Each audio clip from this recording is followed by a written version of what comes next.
This is the Mystic Reservation, and that was in '78. We were asked by the MDC, the Metropolitan District Commission, which no longer exists in Massachusetts.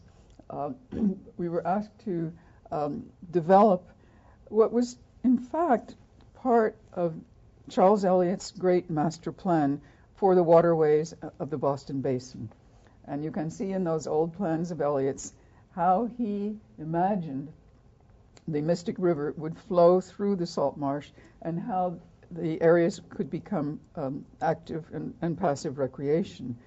Now, after Elliott's master plan, or even perhaps before, there was a lot of dumping done in the salt marsh. It became an enormous dump. And then recently, the river was moved so they could build the great highway I-93. And when they did that, they dug a lot of the saline material and dumped it on top of the industrial waste, which was already there.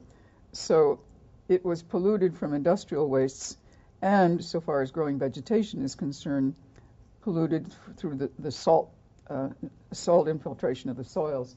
So we did a lot of studies of how to control that problem, and we came up with some very good soils experts who were our subconsultants.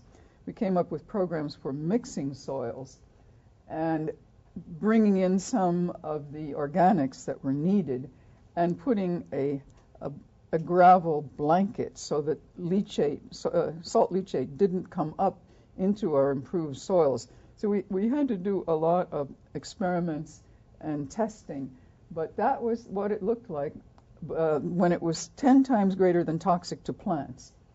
Then we started with our layering, and we had deeper layers where we were going to plant trees, and we had our gravel layer to keep the salt leachate from getting into the good soil of any depth.